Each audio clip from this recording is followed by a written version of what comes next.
হযরত শাহজালাল আন্তর্জাতিক বিমানবন্দরের কার্গো ভিলেজের একটি অংশে আগুন লেগেছে। অগ্নিকাণ্ডের ঘটনায় সাময়িকভাবে ফ্লাইট ওঠানামা বন্ধ রয়েছে। আজ 18 অক্টোবর শনিবার দুপুর 2টা 15 মিনিটের দিকে বিমানবন্দরের কার্গো ভিলেজ এলাকায় আকস্মিকভাবে আগুনের ঘটনা ঘটে। কার্গো ভিলেজের এ অংশে আমদানি পণ্য মজুত রাখা হয়। তবে অগ্নিকাণ্ডের কারণ জানা যায়নি এখনো। ফায়ার সার্ভিসের পক্ষ থেকে জানানো হয়েছে, আগুন নিয়ন্ত্রণে মোট 28টি ইউনিট কাজ করছে।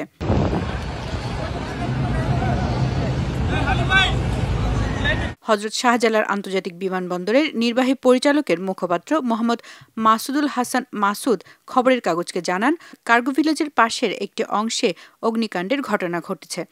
আগুন নিয়ন্ত্রণে ফায়ার সার্ভিস, বাংলাদেশ বিমান বাহিনী সহ বিমানবন্দরের দায়িত্বরতরা সবাই কাজ করছেন। বিমানবন্দরের ফ্লাইট চলাচল সাময়িকভাবে স্থগিত রয়েছে বলেও জানান তিনি।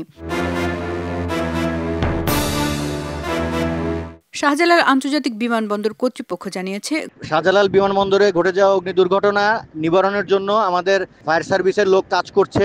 বিমান বাহিনী থেকে ফায়ার ইউনিট এসে তারা কাজ করছে। Parallelly fire service and civil ডিফেন্সের লোকজন এসেও কাজ করছে। আমাদেরকে সহযোগিতা করুন। একটা সমস্যা হয়েছে, আমরা সকলে মিলে এই সমস্যা উত্তরণের চেষ্টা করছি। ঘটনার পরপরই বিমানবন্দর ফায়ার সেকশন, বাংলাদেশ বিমান বাহিনীর ফায়ার ইউনিট এবং অন্যান্য সংশ্লিষ্ট সংস্থা দ্রুত ঘটনাস্থলে পৌঁছে সম্মিলিতভাবে আগুন নিয়ন্ত্রণে আনার কার্যক্রম শুরু করে। বিমানবন্দরে আগত সবাইকে নিরাপদে এবং সচেতন থাকার জন্য অনুরোধ জানানো হয়েছে। ফারহানা তাহের তিথি, খবরের কাগজ। খবরের কাগজ, নিখাত, নির্ভীক, নিরপেক্ষ।